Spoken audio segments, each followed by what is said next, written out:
One another, no? Let's all stand and greet one another. Good morning. Nice to see you. I hope that you will come again next Sunday.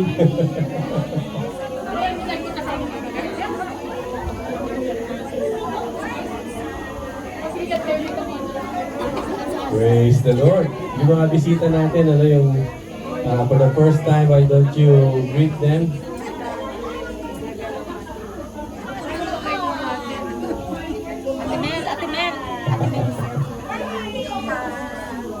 All right. Okay, you may be seated. And let's continue to be excited.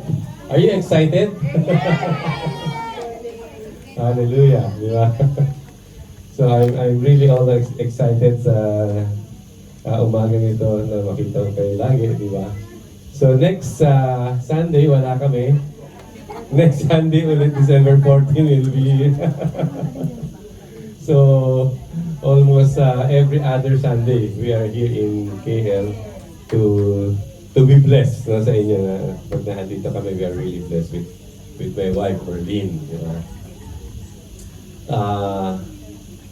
Okay.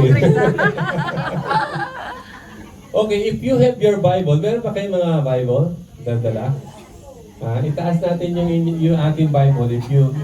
Kung meron kang Bible sa handphone mo, okay. It's okay. Maganda yan. I'm happy na even though walang yung physical, yung ating printed Bible, at least you have your handphone, di ba? So, medyo may problema yung ating PowerPoint. So, I would like you to concentrate sa inyong Biblia if you have sa inyong handphone or whatever that things that you have. Kaya iPad kung meron man or computer. So, so medyo medyo meron tayong ngayon. Hopefully, maayos natin to next Sunday so that we can be yung easy, yung ating kaya tinanggal easy worship, no? O yung ating PowerPoint. Okay ba? Ano? Actually, hindi ko alam kung saan ang galing ito, but actually it is maybe from the internet, or I researched in the internet. So, specifically, maybe in the Philippines. So, a local police stopped at the rural farm on that day or other day and spoke to an old farmer. So, merong policeman stopped at a farm and talked immediately to an old farmer. So he told the farmer, "Sir, I need to inspect your ranch or your farm for illegal grown drugs." No, so illegal grown drugs, ibig sabihin maybe marijuana, I don't know, no? So drugs, suspected na yung farm merong illegal grown drugs. So the farmer was puzzled, but then went ahead and said, "Okay, but don't go to that field over there," sabi niya. So huwag kang pumunta ron. Don't go there. And then sabi ng policeman, "Mister, do you see these buds?" No, pinakita niya yung buds niya, tinanggal niya. "Do you see these buds? Do you know who I am? I have the authority of the police department behind me. I can go anywhere. I can go everywhere I want. Whenever I want, no question asked." Sabi niya gano'n. Kung saan ako pumunta, no question asked.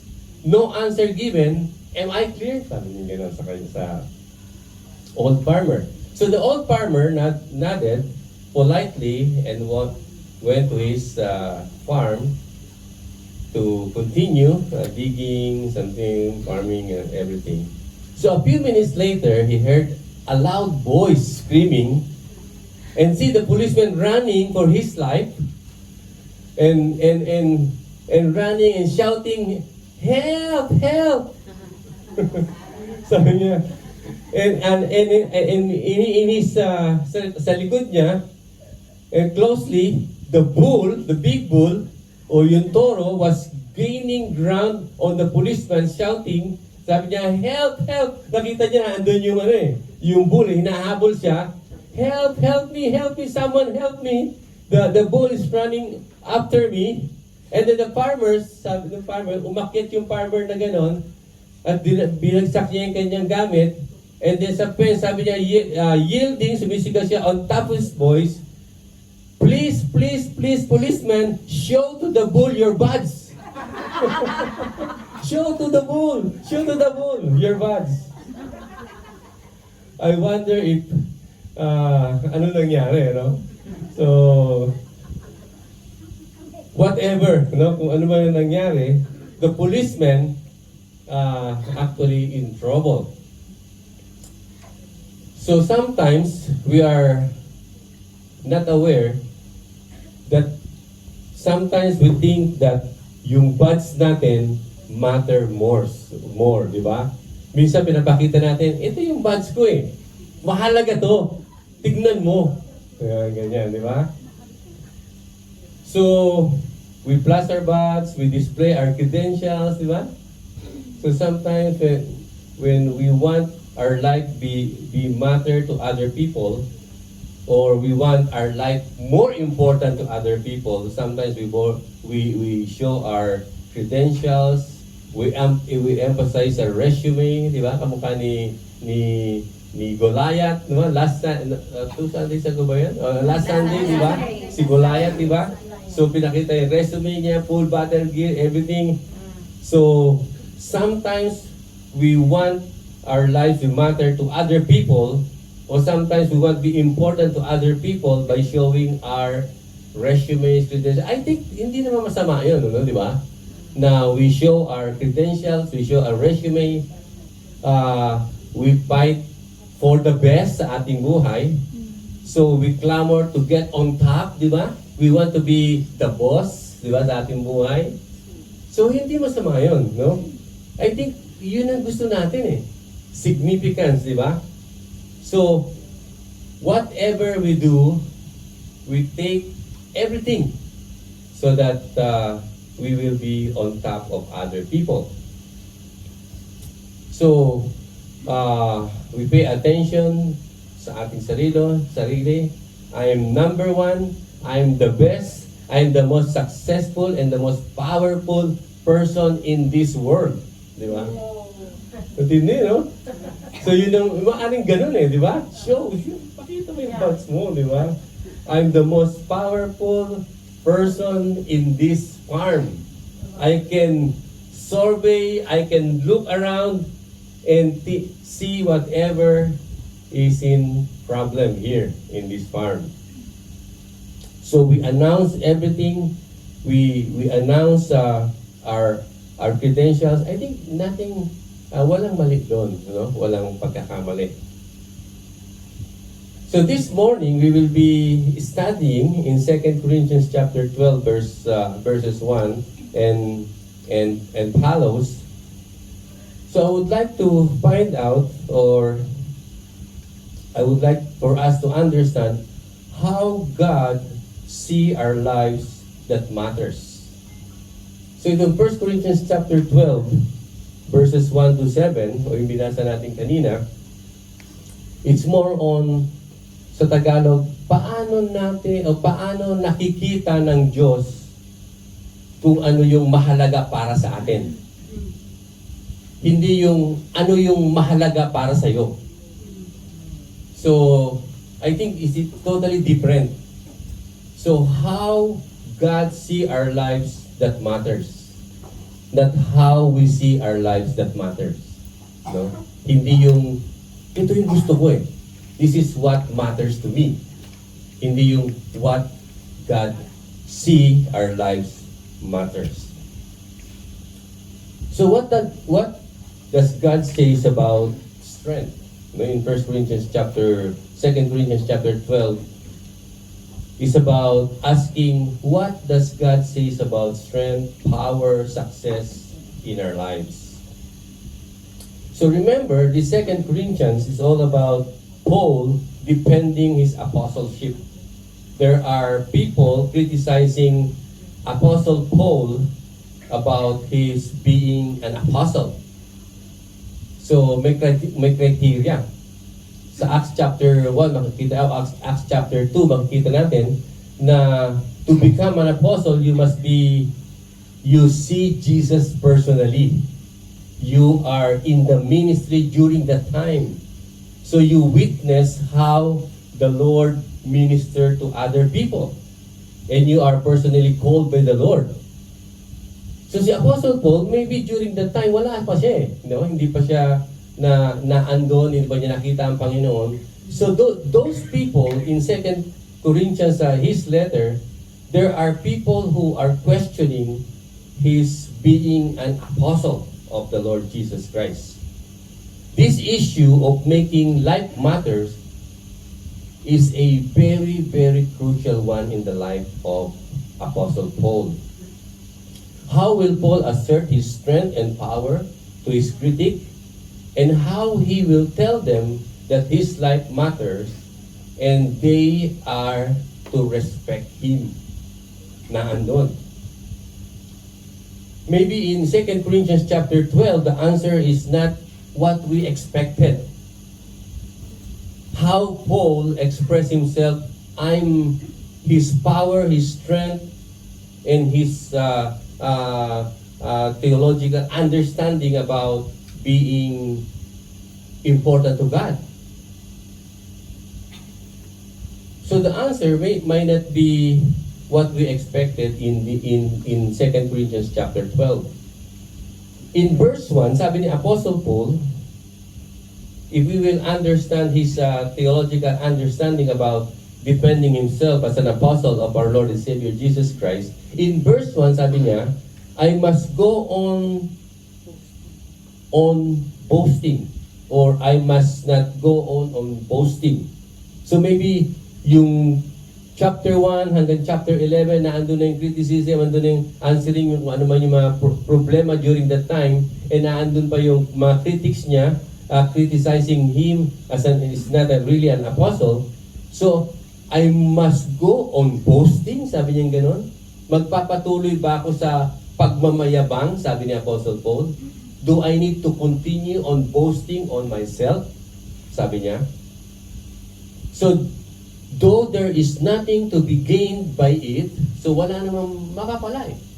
If I boast myself, then nothing to gain, sabi ni Apostle Paul. So I will go on to visions and revelations. Do I need to defend myself by saying, I see vision, I see revelation from the Lord? Sabi niya, I know a man in Christ for 14 years, sabi niya, ago was caught up into the third heaven. Whatever in the body or out of the body, I do not know. God knows, sabi niya. So in Deuteronomy chapter 10, verse 14, behold, to the Lord your God belonging heaven and the heavens and the heavens, and the earth with all that is in it. So as an old rabbi concluded that there were three heavens. Dito sa Deuteronomy chapter 10 verse 14. Makikita natin, so the Lord your God belong heaven, naano siya, and the heaven of heavens, and the earth with all that is in it. So makikita natin, one filled with the clouds, siguro ito yung earth, yung tinatawag nating first, sabihin natin, first heaven, yung filled with clouds, nandiyan, makikita mo yung clouds. Then second, filled with stars, then clouds, then stars. And then the third with the very presence of our Lord, third heaven. according to sa mga rabbi, according to what he had learned during the time nung siya ay Pharisee, di ba? So yun yung kanyang basis. So the idea of verse 1 and 2, Paul had a vision of the place of residence of God. So basically yun ang sinasabi niya. I saw the third heaven. So andun yung first heaven, second heaven, third heaven, nakita ko yun, sabi niya, sabi ni Apostle Paul. The residence of God, the third heaven. And in verse 3, sabi niya, and I know how such a man, whatever in the body or apart from the body, I do not know, sabi niya. In verse 7, was caught up to the paradise, o I was caught up, sabi niya, o he was caught up into paradise and heard an inexpressible word which a man is not permitted to speak, strange revelation.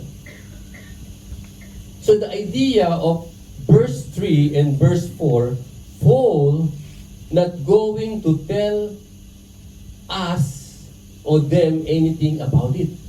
Paul will not depend based on that kind of revelation. Dahil sinabi dito sa verse 4, that man is not permitted to speak strange revelation. He is completely uninterested in the details. Paul is not completely uninterested, and he sees them as useless to establish his authority as an apostle, di ba? If he will use that arguments kay Paul, hindi siya interesado eh. Kung gagamitin niya yung revelation na yun, sabi sa kanya, huwag mong sabihin, do not speak, do not tell everybody. So he's not concerned about that.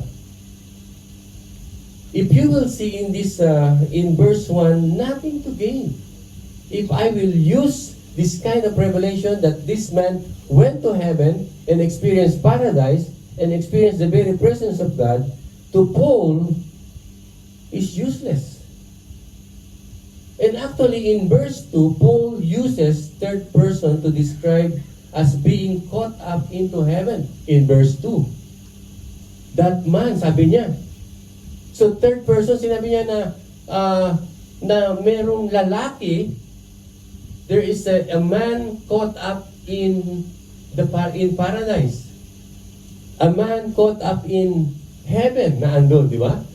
Third person, ginamit niya. Or he, hindi she, hindi babae, kundi pwedeng he, pero ginamit niya specifically that man, di ba? Third person. Hindi niya sinabing I, first person, di ba? I, ako. First person singular. Ako ay nakapunta sa kaharian ng Diyos. Hindi niya sinabing we, tayo. Hindi niya sinabing I was in the presence of God. Hindi sinabi niya, may lalaki. Hindi niya pinagmamalaki. So, third person. So, sabi niya, I know a man in Christ who 14 years ago was caught up into the third heaven. When it was in the body or out of the body, I do not know, God knows. In verse 5, sabi, I will boast about a man like that, sabi niya. But I will not boast about myself, sabi niya. Pwede ko ipagmalaki yung lalaking yon, pero sa aking sarili, hindi ko pwedeng ipagmalaki. But I will not boast myself except about my weaknesses, sabi ni Apostle Paul. Paul is not interested in displaying his magnificent credentials in thinking that would have been the perfect defense of himself. Hindi niya pinakita yun. Credentials yun eh. Pero hindi siya nagdidepend dun sa kanyang magnificent credentials that he was in heaven. Wala sa kanya. In my thinking, I believe, my brothers and sisters in the Lord, that would have been the perfect defense for his being the apostle of our Lord and Savior Jesus Christ. Sabi niya, am I the one that God called into His very presence for a private conference? Sabi niya pwede mo sabihin yun To defend yourself, to make yourself clear to those people who are criticizing him, pwede niyang sabihin, I am the one that God called into His presence for yung private conference na yun. So, importante siya. Life really matters to Him. My life is important to God. Pwede sabihin niya gano'n. Instead, Paul seems to be rather embarrassed about the whole thing.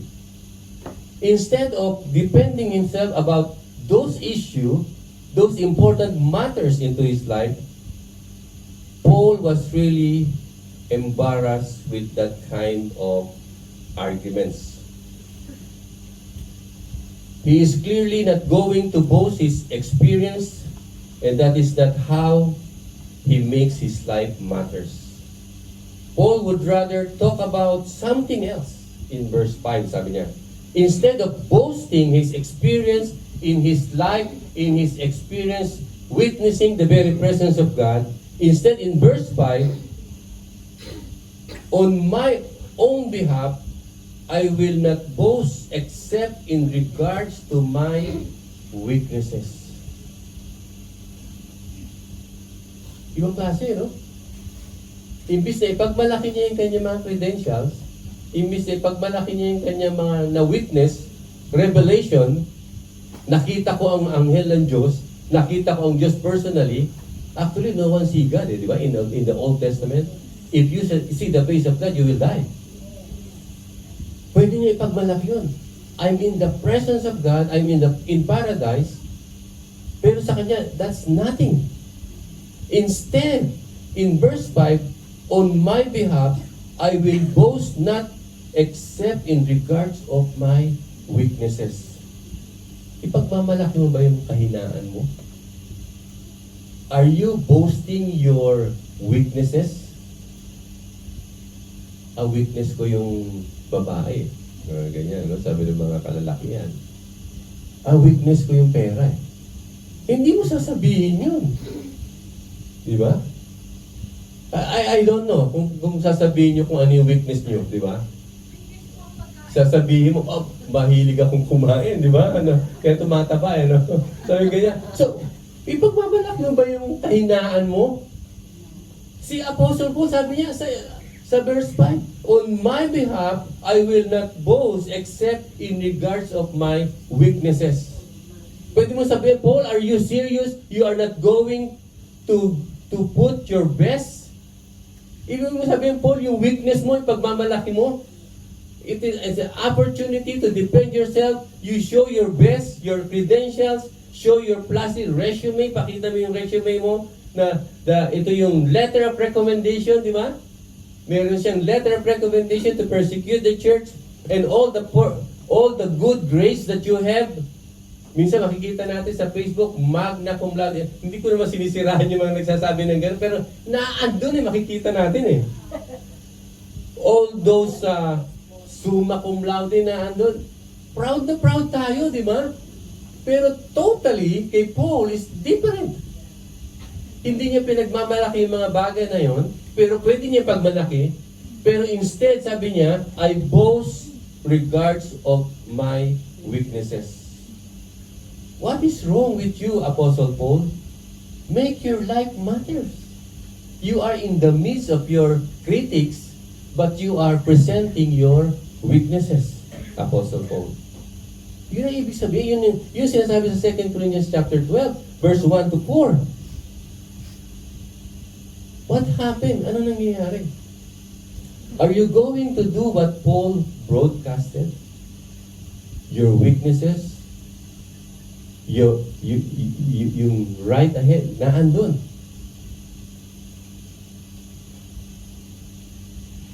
Why Paul does not use his strength instead of his weaknesses?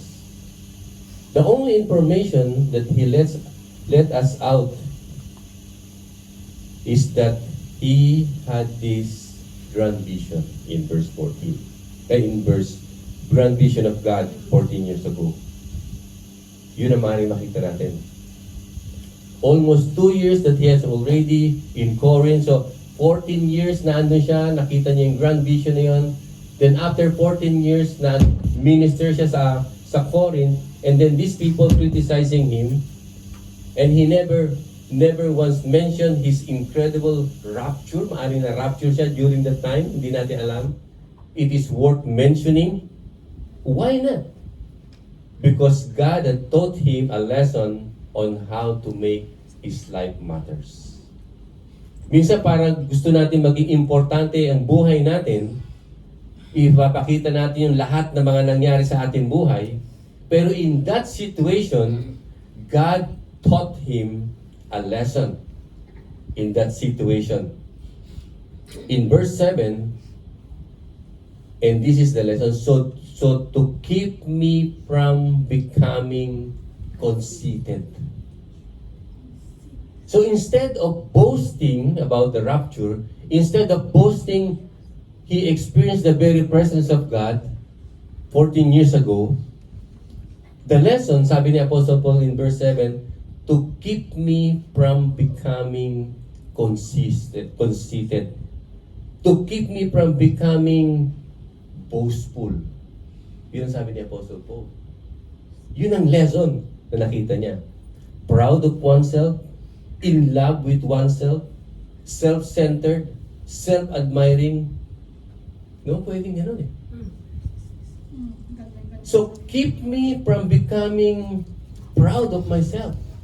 Maaaring yun ang terminology natin yun. Kaya hindi ko ginawa yun kasi tinuruan ako ng Panginoon para hindi maging pagmalaki sa aking sarili. Hindi maging proud sa aking sarili. In love with myself. Self-centered. Self-admiring. Ito pa yung worst. I think hindi ganito si Apostle Paul. Narcissistic is a personal disorder. Narcissism, yung loving yourself, disorder yun eh. Lagi ka nakatingin sa mirror. Mirror, mirror on the wall. Who is the beautiful woman? Oh, di ba? Lagi ka nakatingin dun eh. Meron ba? Okay ba yung kilay ko? Okay?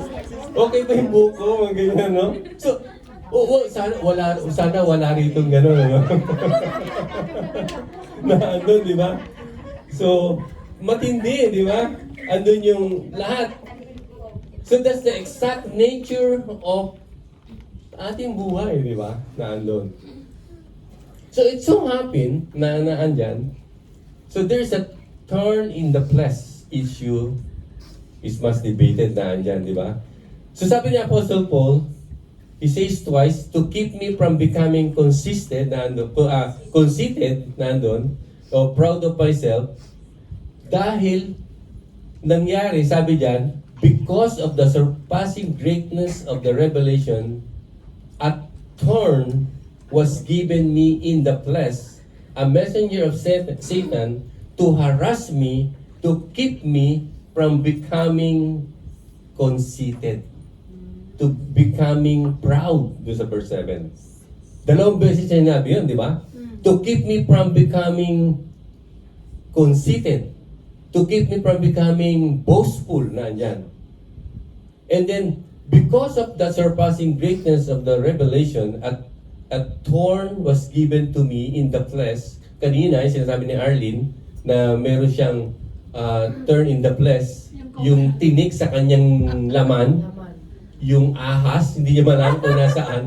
Nakikita lang niya yung balat ng ahas, pero hindi niya alam kung nakakatakot yun, di ba? Yes! So, pwedeng natutulog ka, baka diretso ka na matutulog. Sa heaven, di ba? Pag natuka ka ng ahas, buti sana kung lilingkisin ka lang, di ba? Baka kasigaw ka pa. Pero kung cobra yon, medyo dangerous, di ba? So may poison na andun. So sabi ni Apostle Paul, that the surpassing revelation from the Lord, binigyan siya ng tinik. Thorn was given to me. Hindi galing sa kanyang sarili, kundi a messenger of Satan to harass me. And the second, to keep me from becoming boastful, conceited. Twice na ginamit yun. I don't know kung ano yung, hindi niya sinabi. Tama si Arlene, hindi niya sinabi. Hindi sinabi ni Apostle Paul kung ano yung turn in the flesh na yun, kung ano yung tinik na yun.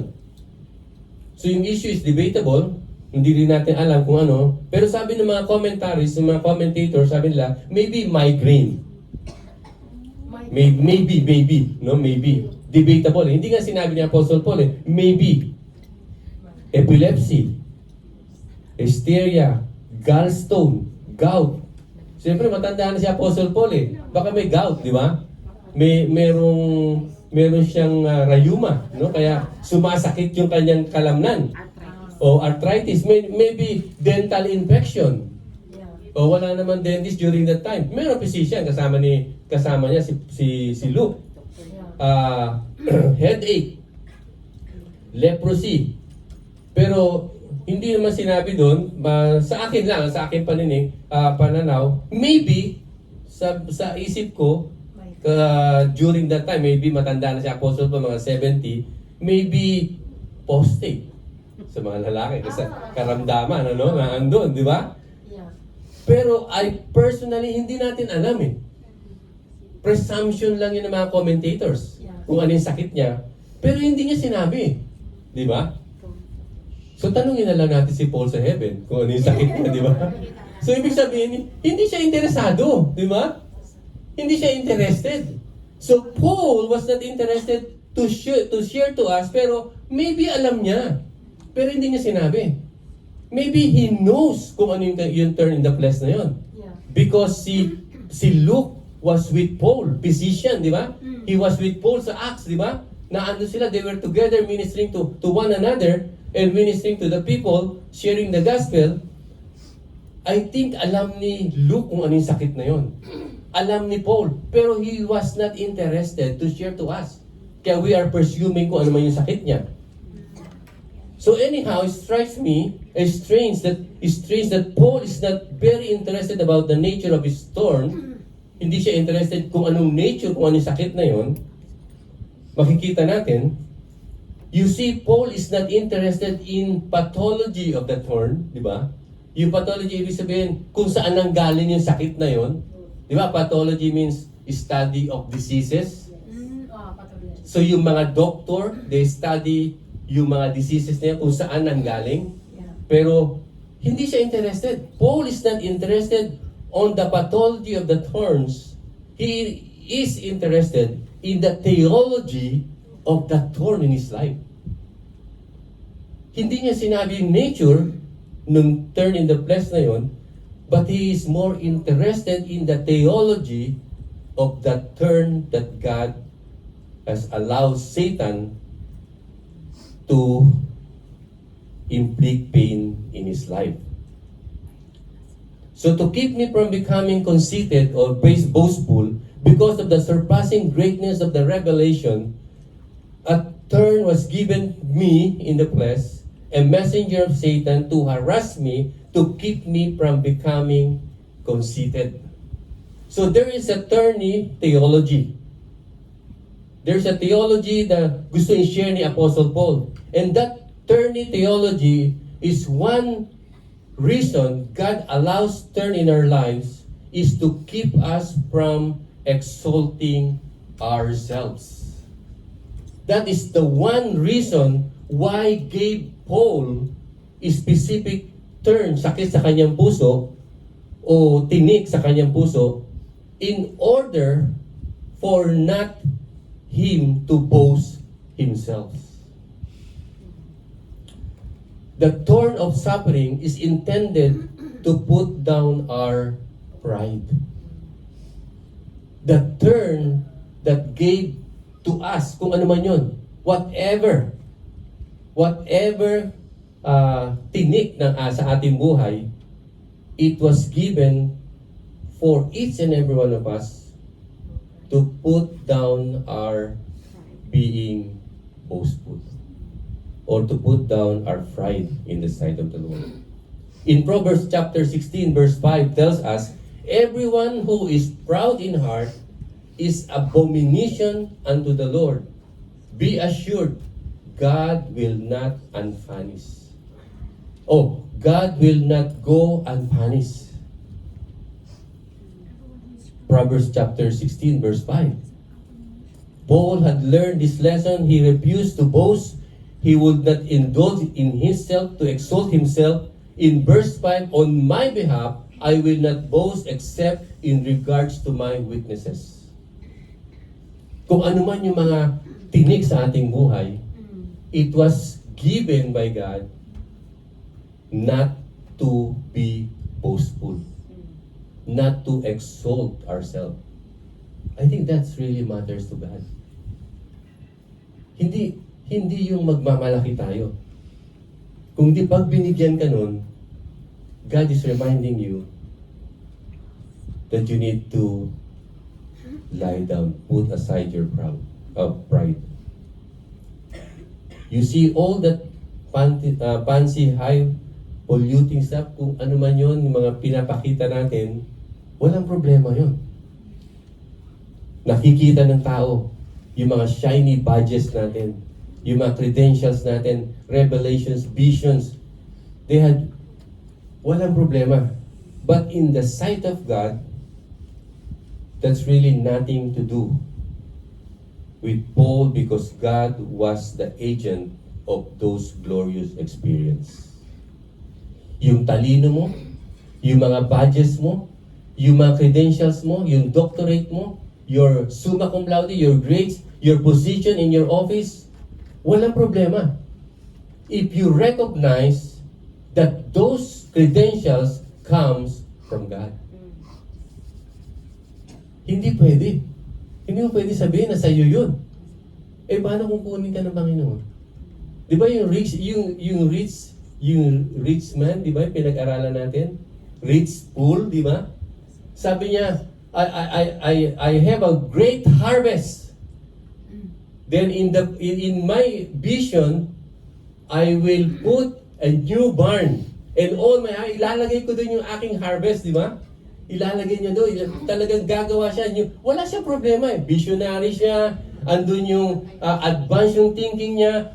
Meron akong great harvest, hindi kasya sa barn. And then I will put another barn, very big barn. And then sabi niya sa architect niya, once this barn was being established and built, I will be the number one rich person in whole Jerusalem. Sabi niya. So hindi sinabi ni Jesus na hindi siya naniniwala sa Diyos. He believes in God, maari, di ba? Naniniwala siya na may Diyos. But that rich person it seems that there is no God. Kaya sabi niya, from now on, ngayon, kukunin na kita. I will take your life. So everything that we have, your credentials, no problem. You are intellectual. You have your all shining badges. Your position in your office, no problem. But you need to recognize that all those things, your wealth and your salary, comes from the Lord. Even si David, di ba? Andiyan si Goliath. Merong resume si Goliath. All battle gear. Sabi ni David, you come against me with all your armor, with your sword. You came against me with your sword, with your javelin, with your armor, with your spear. Lahat na andun eh. But sabi ni David, I come against you in the name of Almighty God, the God of the army of Israel, whom you defiled. Anong ginawa? Ano nangyari?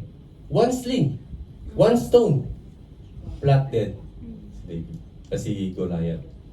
And then David beheaded Goliath. Di ba? Na andun, wala. So, hindi niya pinagmalaki yung sarili niya. Di ba? So, David did not glorify himself, but David glorified God in his life. So, notice in verse 2 and 4. I know a man in Christ who 14 years caught up to the third heaven. Whenever in the body or out of the body, I do not know, God knows.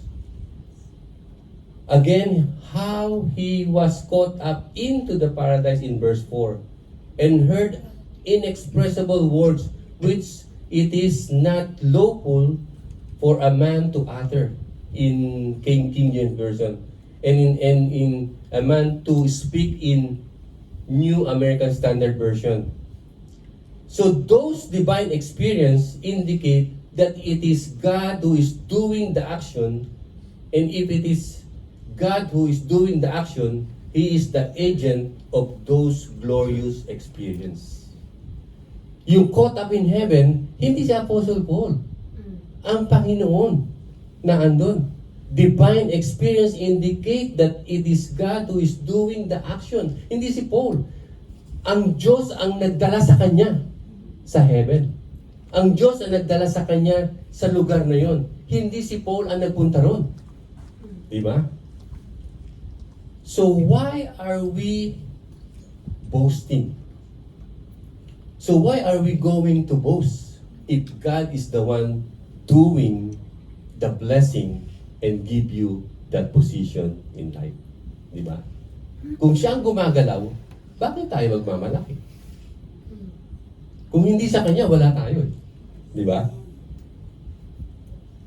So one of my favorite basketball player, pero hindi ako basketball player, tennis player ako eh. Pero well known si Michael Jordan, di ba? Yung mga stories ni Michael Jordan, no? So merong story si Michael Jordan na nabasa ko, comes from the time when he was one of the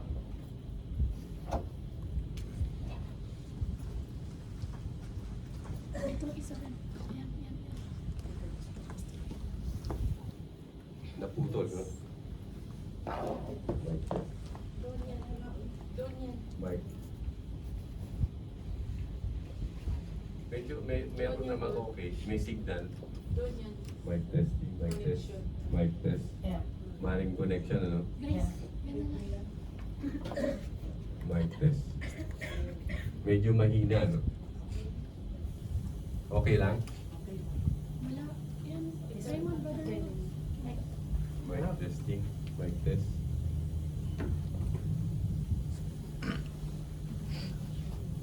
Mic test. Pwede naman ako sumigaw eh. Wala sa boses ni Pastor eh. Yan. Amen, amen. Amen. So, ayun ano? Ayun, super. So, sobrang lakas, medyo hina natin. So, si Michael Jordan, yung sa kanyang story, medyo malakas ba? Nag-echo, no? Okay lang. Okay lang? Okay. Hindi kayo mabibigyan. So, naandun, ano, from the time when from one game in which he single-handedly scored 69 points. So, one game dun sa kanyang career as a Chicago Bulls player, he scored 69 points. So the Chicago Bulls lead was so great that in the final time, during that time, so talagang ang laki ng lamang nila sa kalaban. I don't know kung sino yung kalaban nila, pero during that time, 69 points, talagang great yung kanilang points against dun sa kanilang opponents. So in that final game, in a minute, si Coach Philip Jackson put in Stacey King as rarely used rookies substitute. So during that time when yung mataas yung lamang nung Chicago Bulls dun sa kanilang opponents, so siyempre they are sure na mananalo na sila. So yung kanilang coach si Phil Jackson ipinasok, put Stacey King as rarely used as rookie, bago, no? Substitute para kay Michael Jordan.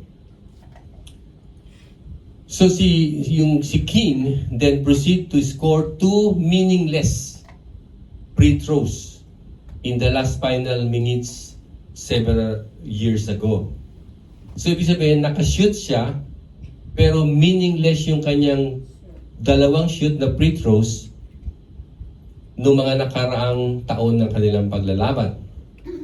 So later, si King, Stacy King, was asked by a reporter, what is the highlights of your career? Siyempre, rookie siya eh. Seldom pinapasok.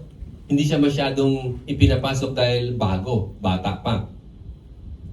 So tinanong siya ng interviewer, ano yung pinaka-highlights of your career? Sabi ni Stacy King, replied, it would have to be, King replied, it would have to be the night when Michael Jordan and I combined to score 71 points. So ibig sabihin, 69 yung points ni Michael Jordan, siya yung nag-shoot. Yung kanyang 2 shoots, idagdag mo 71. Pinagmalaki pa niya. So, yung dalawang useless, baliwala, pinagmalaki niya. Kung i-combine yun, 71. So, ibig sabihin,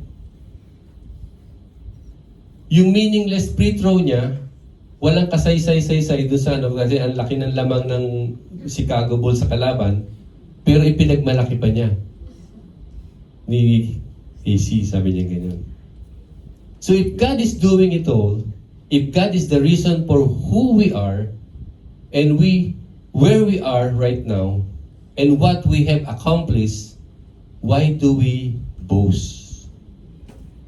If God is the reason who you are right now, kung sino ka ngayon, in your position right now, and where you are right now in that position, in your office, and what you have accomplished, why do we boast? And why do we exalt ourselves? Self-exaltation is a serious sin, my brothers and sisters in the Lord. In the New Testament, nakikita natin in 2 Thessalonians chapter 2, verse 4, sabi niyan, who oppose and exalt himself against every so-called God or object of worship, so that he, Satan, takes his seat in the temple of God, proclaiming himself to be God. The subtle sin of Satan is the thirst for power. Nagmamayabang siya. My power, and I am trying to exalt myself with those worthless things, don't last. Paul reminds us of the satanic danger of self-exaltation. God allowed the thorn in verse 7 to keep him from exalting himself. There was given him a thorn in the flesh, a messenger of Satan, to torment him, to make him not exalt himself. To keep Paul from exalting himself by means of things that are, in the end, worthless in his sight. So kung pagmamalaki niya yung sarili niya, pagmamalaki niya yung experience niya, that he was in the presence of God during that time, 14 years ago, it is worthless. Several years ago, matagal na yung report na nangyari, a demonstration by Indian farmers, merong demonstration in front of the capital city in New Delhi. They were protesting the government of India's decision to import 3 million tons of Dutch manure. Nakuha nyo? Yung farmers, Indian farmers in the capital of New Delhi, they were protesting the government of India's decision ng government ng India, siguro yung Department of Agriculture, they were protesting dahil they have decision to import 3 million tons of Dutch, galing sa Dutch, manure ng baka. Yung dumi ng baka. Maybe fertilizer, di ba, sa farm. Nagpo-protest sila dahil umorder ng 3 million tons sa Dutch country ng manure na yon to be used as farm fertilizer. Why? As the Indian farmers, sabi ng mga Indian farmers, bakit ka umu-order ng ganun? No? 3 million tons. Sabi ng mga Indian farmers, there is no shortage of cow in India or dung. So in protest, about 100 Indian farmers rolled up 6 ox cart filled with high top quality homegrown dung right up to the doors of Parliament building.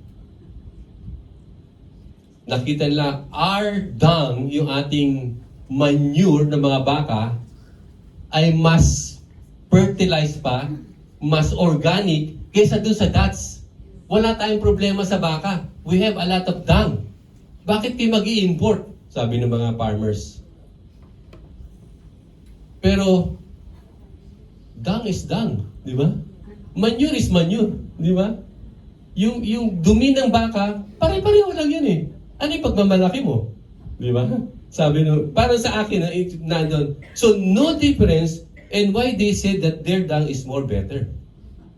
Eh, pare-pareho lang naman yung dumi ng baka eh. Di ba? Bakit mo sasabihin better? Na andun. Folks, in the end, my brothers and sisters in the Lord, our product, whatever we achieve or doing, it is all the same as dung. Kung ano man yung mga nagagawa natin, everything, pare-pareho lang yun sa atin. You can exalt yourself all you want, but in the end, it is worthless. That kind of self-exaltation is the world's means to make lives matter not to God. Kung ano man yung pagmamalaki natin, kung ano man yung sinasabi natin sa ating sarili, lahat ng sinasabi sa buong mundo na pagmamalaki, walang halaga sa Diyos yun, mga kapatid. No matter in the sight of God, whatever kung ano man yung ipagmamalaki natin. God's plan to make our lives matter is completely or directly opposed or contrasted and incompatible to the world's and infinite, better, more superior, and more real than the world's. Yung pagtingin ng Diyos, yung pananaw ng Diyos, what really matters to life is totally different in the world perspective. Ano yung plano ng Panginoon ngayon? What really matters to God? What really matters to God in our lives? Kung yun ang pinagagawa ng mga tao, kung yun ang pagmamalaki ng mundo, at iba sa pagmamalaki ng Diyos, ano yung mahalaga sa Diyos? What really matters to God? What's God's plan? In verse 9, makikita natin. But He, sabi diyan, Jesus said to me, my grace is sufficient for you, for my power is made perfect in weakness. Therefore, I will boast all the more gladly of my weaknesses, so that the power of Jesus Christ may rest upon me. We want our lives to matter? Then we must let God's power work in us, and God's power works its fullness in us only through our weaknesses. Thorny suffering and the resulting humility is almost a prerequisite here na andun. So ibig sabihin, kung gusto natin maging malakas sa ating Panginoon, kailangan aminin natin na meron tayong kahinaan. For the manifestation of the power of Christ,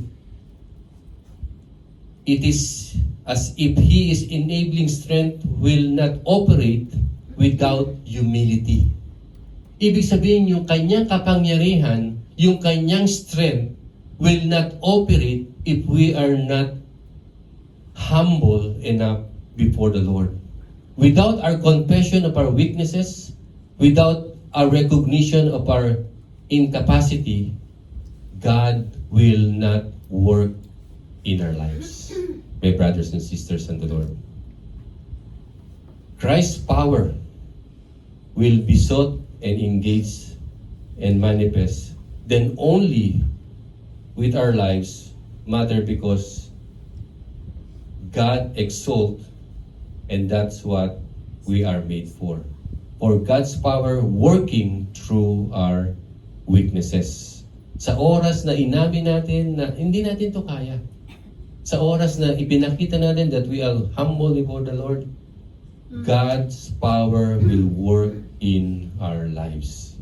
Hindi masamang magmalaki, hindi masamang ipakita natin sa ating sarili yung ating katalinuhan, yung ating sitwasyon kung nasaan man tayo in our office, our position in our office, our salary, our credentials, our honors, and everything.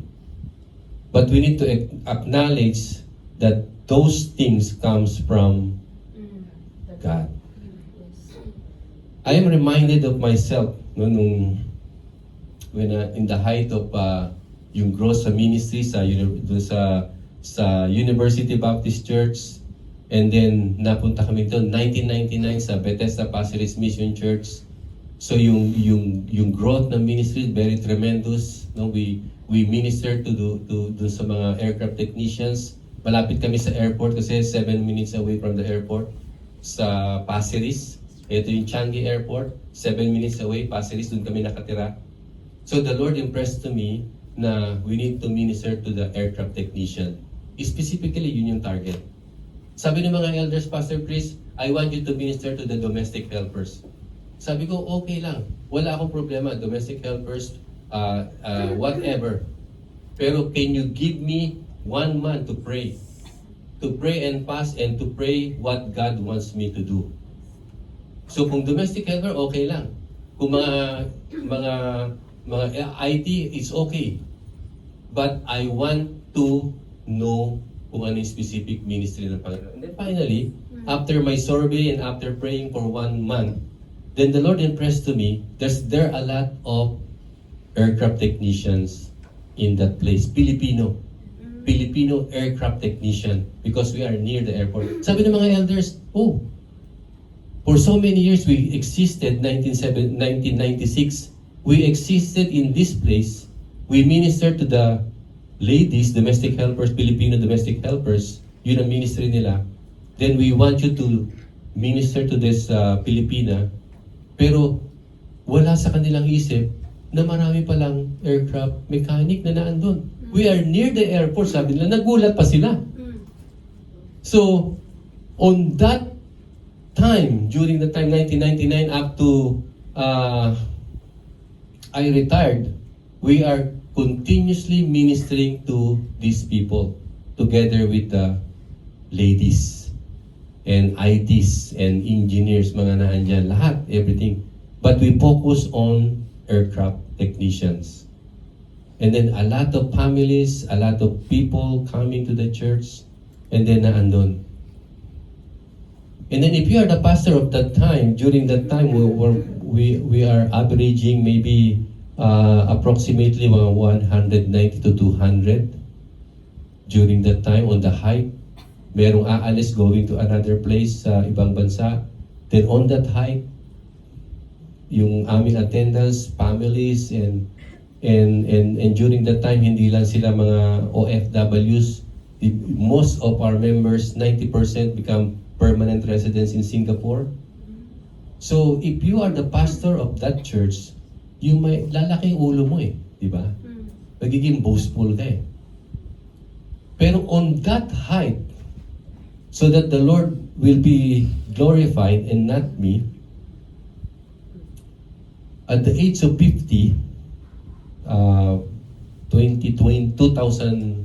year 2000, I was operated appendectomy.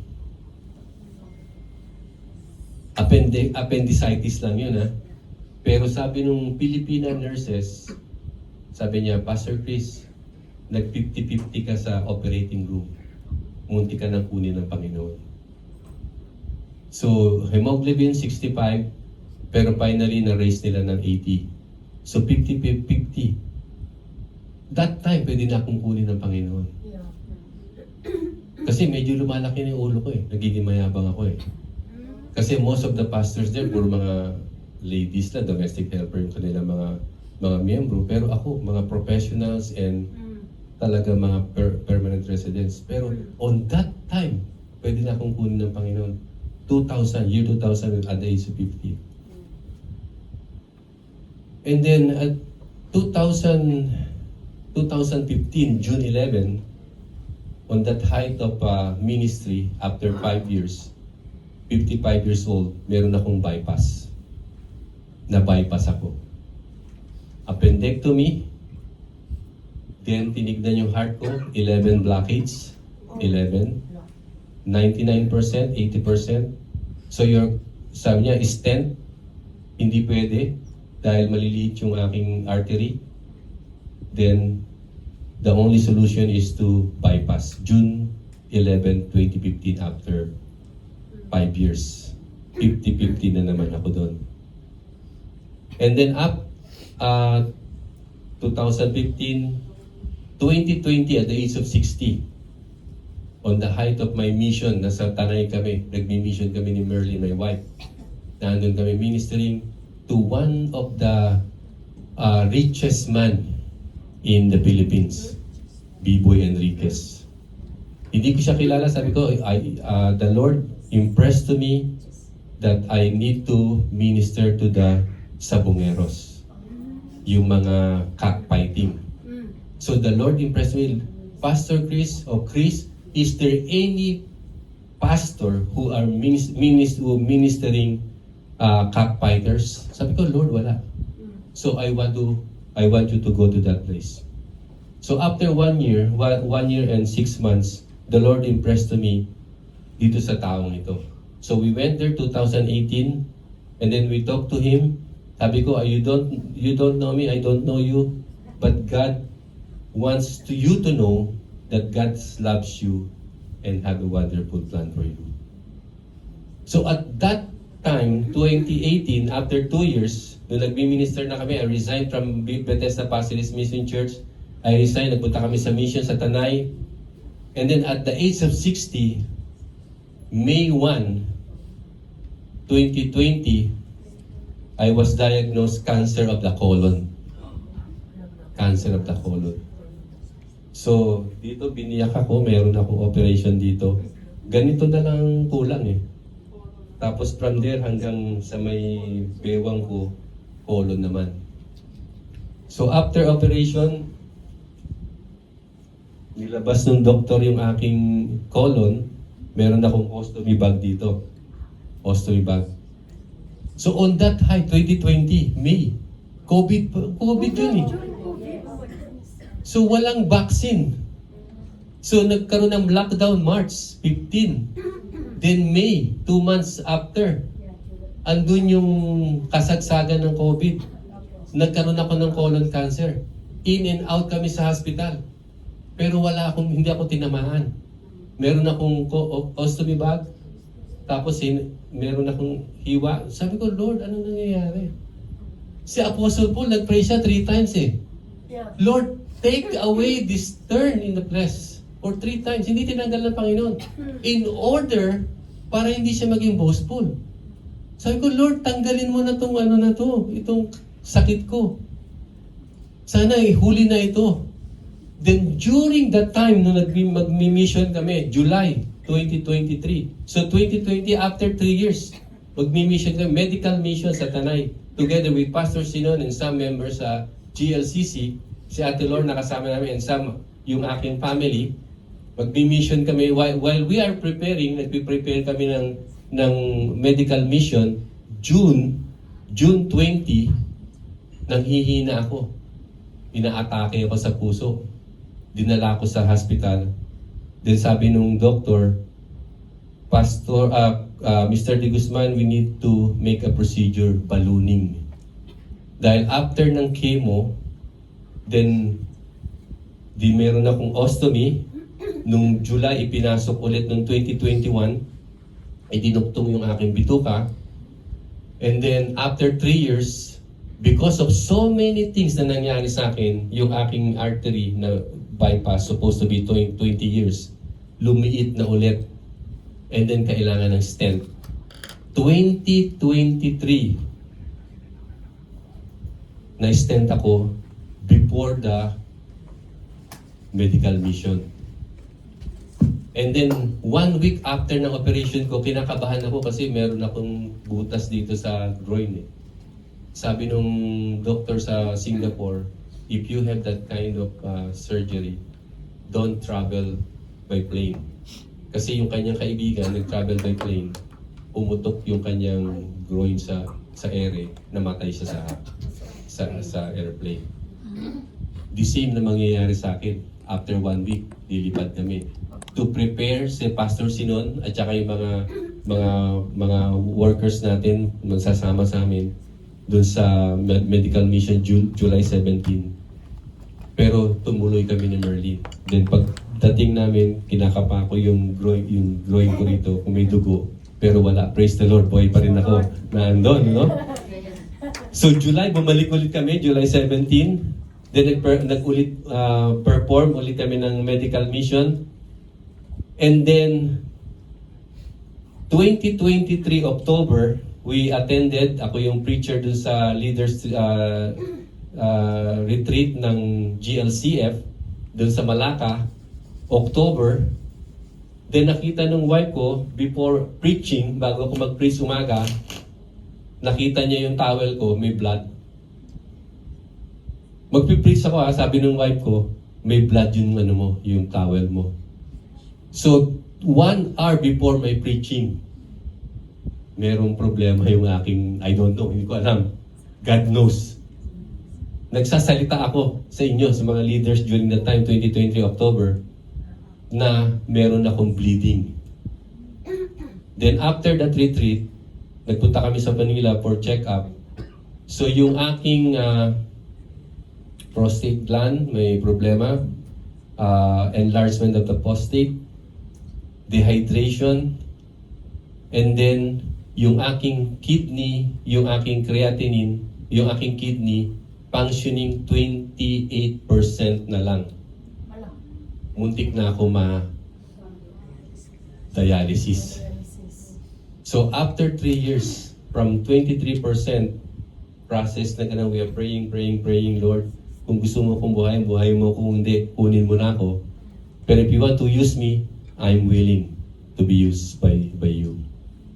Then after 2 years of medication, my kidney function from 28 naging 58% na. So wala sa akin yun. I don't want to boast anything. Kasi anytime, in that situation, doon pala sa COVID ang daming namatay Pero binuhay ako ng Panginoon. In and out kami sa hospital. Pero I'm still alive. True suffering to say, though you slay me, yet will I trust Him. Anyway, kung kukunin ako ng Panginoon, pupunta ako sa langit. Amen. Diba? Amen. Yes. So anything na ginagawa ko, anything na gagawin sa akin ng Panginoon, or anything that the Satan and his demons will attack me, God will give me protection and strength. Amen. I don't know kung anong gagawin pa ng Panginoon. To keep me from boasting for myself, the Lord gave me those experience to learn not to boast anything. In verse 9, sabi ng Panginoon, sabi ni Paul, but Jesus said to me, my grace is sufficient for you, for my power is made perfect in weaknesses. Therefore, I will boast, sabi ni Paul, all the more gladly of my weaknesses, so that the power of Christ may rest upon me. For the sake of Christ, then I am content with my weaknesses, insult, hardship, persecution, and calamities. For when I am weak, then I am strong. So the turn had Paul that no matter what attacked him, he would be content, for when he was weak, then he was strong. His life matters. You want to become strong, then you need to recognize that you are weak in the Lord. You want to experience Christ's power, then you reject your own effort to do the ministry. Integrate your ministry with God and God alone. Huwag ka magkatrabaho ng ikaw lang. Integrate God in your office. Integrate your God in your position. Whatever you do, don't do it alone. Because God is with you. Naando ng Panginoon. Hindi kanya iiwanan. So while we are ministering, you need to recognize that God is with you. Paano kayo kinakanta natin kanina? Yung Tagalog, yung Holy Spirit, yung bahay ng banal na Espiritu. Your body is the temple of the Holy Spirit. You are working together with the Holy Spirit. The Holy Spirit is in you. So once we minister, we need to recognize that that power comes from God. Forsake self-exaltation. For when we are weak, then we are strong. Then this is the way and the only way that our lives matters. Christ's power perfected in our weaknesses. I don't know kung ano yung turn na bibigay sa atin ng Panginoon. Ano yung tinik na bibigay ng Panginoon. Paul turned whatever it was God's particular prescription to him from exalting himself. That particular prescription may not necessarily be yours or mine. Pero meron siyang ibibigay. If we are boasting ourselves, if we are boasting our anything, kung ano man yung pinagmamalaki natin, maaring bigyan tayo ng Panginoon. There will be turns that loss of dignity in life, failing bodies, mahihina yung katawan natin, fading memories. Alam niyo nung na bypass ako, 1 year I'm incapacitated in the ministry. Wala akong magawa. But because of my weaknesses, God's still working in my lives. Nandun.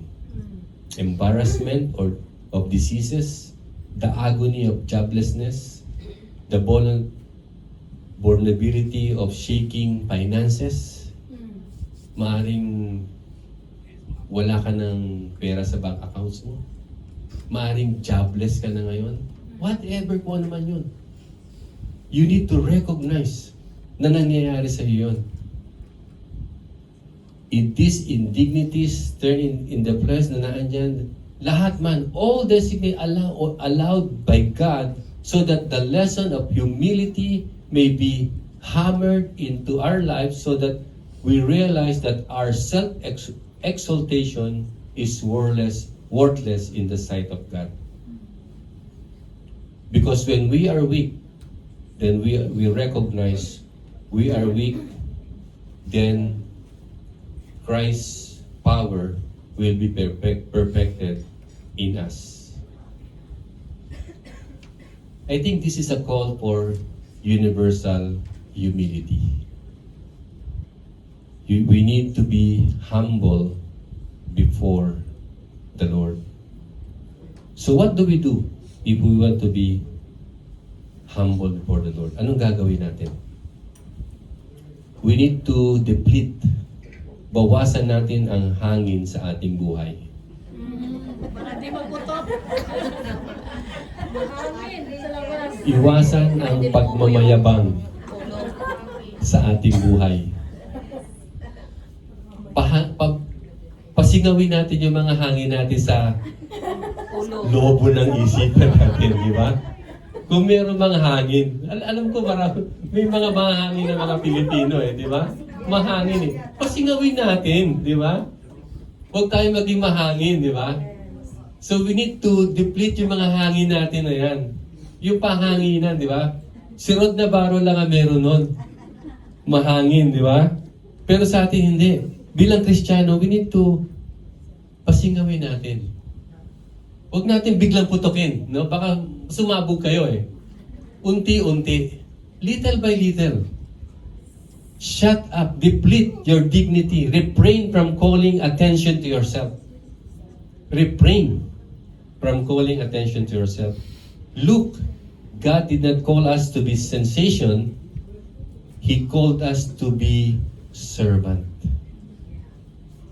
Hindi tayo tinawag ng Panginoon para maging sikat, maging sensation, kilala ng GLCF, kilala ng GLCC. We are called not to be sensational, maging artista, but we are called to become servant of God. Tagapag trabaho ng Panginoon.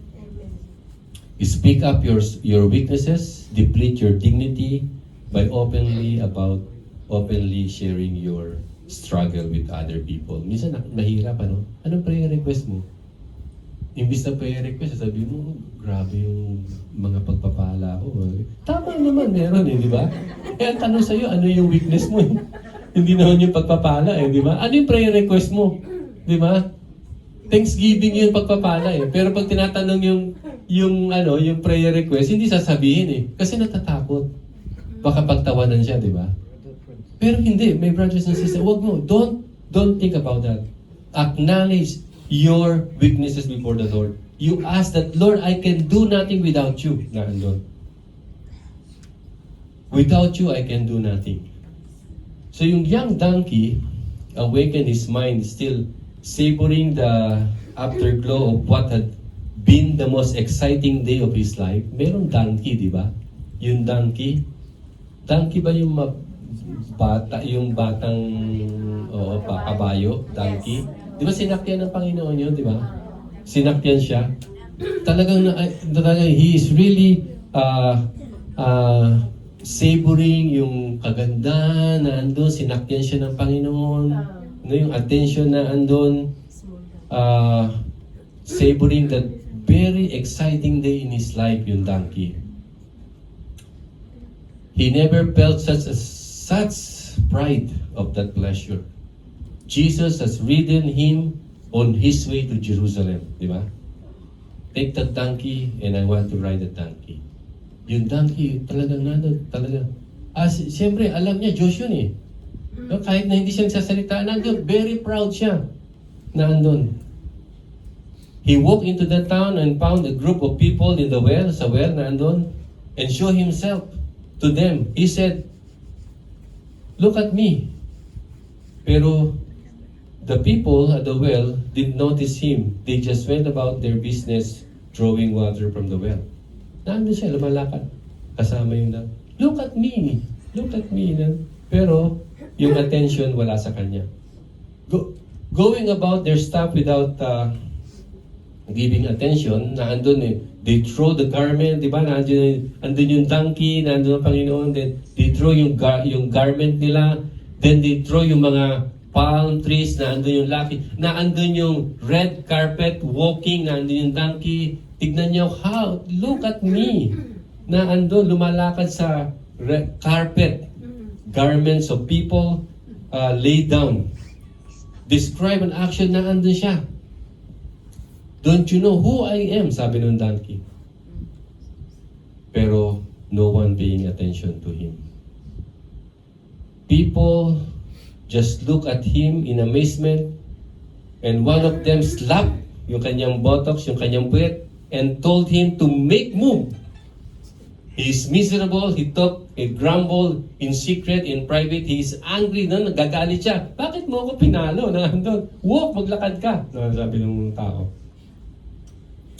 So I just go to the mark of market na andyan, look at me, remember me, andyan. So they are shouting, Hosanna, Hosanna, shouting. They threw the palm branches na andyan. So yung donkey, he was, kinuha niya attention ng mga tao, pero no one paying attention to him. And he went back at home angry, yung donkey. Then sabi ng mother niya, foolish child, she rebuked gently, don't you realize that without Jesus, you are just an ordinary donkey? Without Jesus, you are just an ordinary donkey. I hate to deplete our dignities, but that's who we are without Jesus. Just a bunch of ordinary donkey. Without Christ, I can do nothing. Yes. Ibig sabihin, if we will not allow Jesus Christ to work in our lives, we are just bunch of people, ordinary people. Shut up and speak up, donkey. Let's deplete our dignity. Make your life matter in the right way, in humility, engaging Christ's grace and His strength and His power in your life.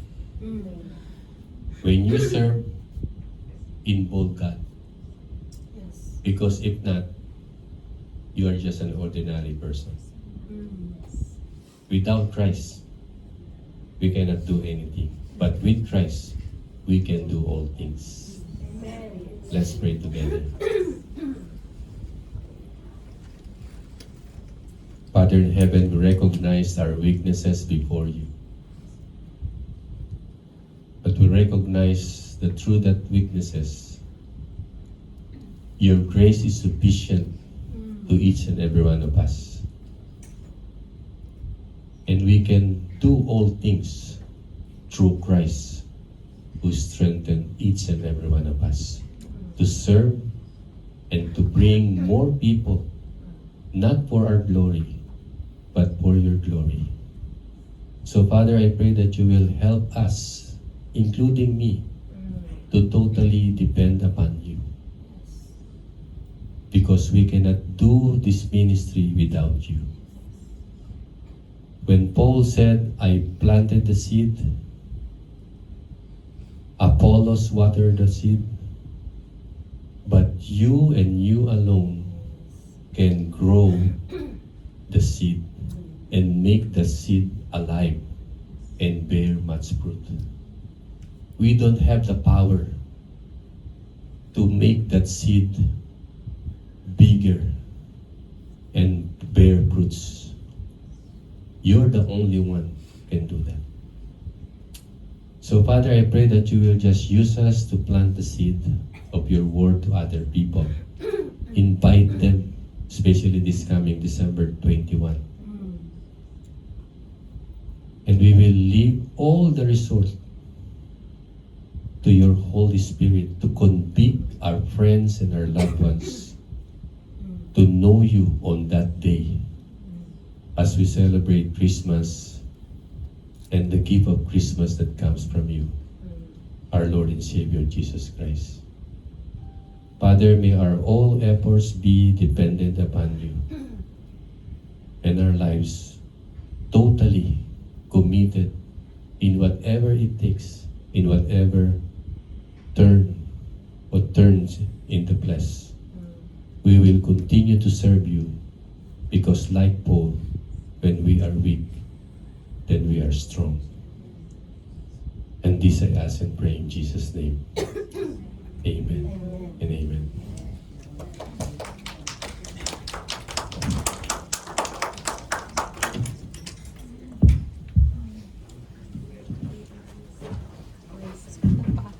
Thank God for the preaching of His Word. Thank you, Pastor Chris. I was so blessed by his testimony, and he was really a good fighter. And I remember this verse, 2 Timothy 4:7. Maybe some of you know this verse. Apostle Paul said, before he go to heaven, I have fought the good fight. I have finished the race, and I have kept the faith.